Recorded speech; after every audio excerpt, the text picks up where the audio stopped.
आज आपण संसर्गजन्य आजारांमध्ये होमिओपॅथी आणि समचिकित्सा पद्धतीचा उपयोग करूया. प्रामुख्याने प्राचीन काळामध्ये पासून होमिओपॅथी ही समचिकित्सा पद्धती चालत आलेली आहे. जसे आपल्या भारतामध्ये आयुर्वेद, युनानी, सिद्ध या पॅथी चालत असतात, तसेच ही आधुनिक भारताची आणि आधुनिक जगाची आवश्यक असलेली होमिओपॅथी चिकित्सा पद्धती आहे. या चिकित्सा पद्धतीचा वापर हा प्रामुख्याने युरोपियन कंट्रीज, विशेषतः युरोपमध्ये असलेल्या कंट्रीज यांच्याकडे वापर झालेला आहे.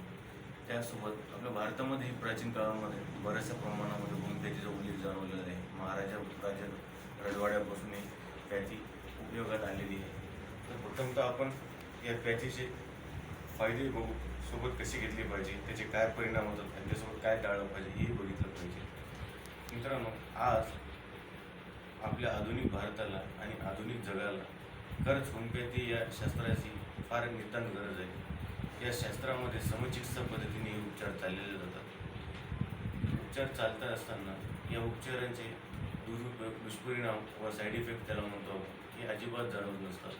प्रामुख्याने जाणवत नाही याचा औषधी कशी घ्यावं नाही. हे औषधी घेताना आपल्या तज्ज्ञ डॉक्टरांचे, विशेष म्हणजे होमिओपॅथी तज्ज्ञ डॉक्टर जसे आमच्यासारखे तज्ज्ञ डॉक्टर आहेत, त्यांच्याकडून तुम्ही योग्य ती औषधी घेऊन आपली योग्य ती लक्षणे यानुसार औषधीची डोस, त्याची मात्रा किती प्रमाणात घ्यायची हे ठरवलं जातं. सोबत औषध कोणतं द्यायचं, जसं आपल्या होमिओपॅथीमध्ये साधारण 3 ते 4 हजार विविध प्रकारची औषधी आहे. त्या औषधीचा आपल्याला कोणता कुठे उपयोग करायचा आणि काय नाही करायचा हे एक तज्ज्ञच तुम्हाला मार्गदर्शन करू शकेल.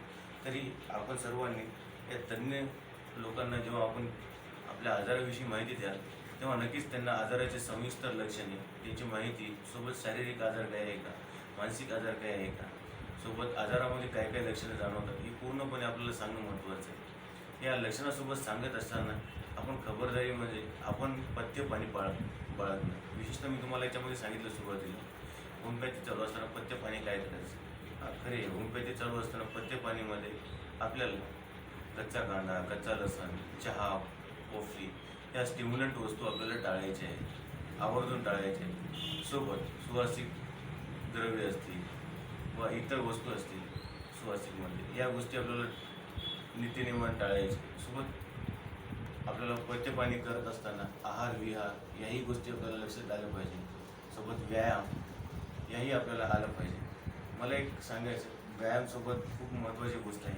व्यायाम आपल्याला आला पाहिजे नेहमी करता. त्यासोबत आपल्याला एक प्रकारची 5 मिनिटं सकाळच्या ध्यानधारणा असायला हवी. सोबत राहणीमान हे देखील आपलं सुधारलं पाहिजे औषधासोबतच. होमिओपॅथी औषधी ही व्यक्तीला त्याच्या आजारापासून तर मुक्त करतेच, पण त्याला त्यामध्ये विचारसरणी देखील ही सकारात्मक बदल घडवून आणते. तर ही आपल्याला नेमकं कळण्यासाठी आणि ही आपल्याला जाणवण्यासाठी खूप काही गोष्टी महत्त्वाच्या आहेत. तर या गोष्टी आपल्याला, या बाबी या आपल्या सर्वतोपरी सर्वसामान्यांपर्यंत पोहोचल्या पाहिजे. त्यांना माहिती झालं पाहिजे होमिओपॅथीविषयी. ही एक चांगली गोष्ट आहे आणि ही एक सांगण्यासारखी गोष्ट सर्वांना आहे. मला वाटते की या गोष्टी आपण सर्वांनी शेअर केल्या पाहिजे, या सर्वांना कळायला पाहिजे. या उद्देशानेच मी या यूट्यूबवर आपला एक व्हिडिओ लोड करत आहे. त्याचा आपल्या सर्वांनी एक माहितीच तो लक्षात राहायला पाहिजे. सोबत या साथीच्या आजारांमध्ये देखील होमिओपॅथी खूप चांगल्या प्रकारे काम करतो. जसे खूप साऱ्या प्रमाणामध्ये येणाऱ्या केसेस आहेत, जसे ट्रीटमेंट करत असतो आपण त्याला आपण जेनस एपिडेमिक्स ही कन्सेप्ट वापरलेली आहे. त्या कन्सेप्टसोबत आपण या साथीचे आजार उपचार करू शकतो वा तसेच प्रतिबंधात्मक उपाय योजना करू शकतो त्यांनी दिलेल्या सूचनानुसार, जसे होमिओपॅथीमध्ये दिलेले आहे. तर सुरुवातीला मी जे सांगितलं तसं होमिओपॅथी, त्याचे उपयोग आणि त्याच्यामध्ये पथ्यपाणी ह्या गोष्टी मी तुम्हाला आज इथे नमूद केलेल्या आहेत. जरी आपल्याला कोणाला काही शंका कुशंका असेल तर आपल्या कॉमेंट्समध्ये वा इनबॉक्समध्ये आपण पाठवाव्यात. नमस्कार.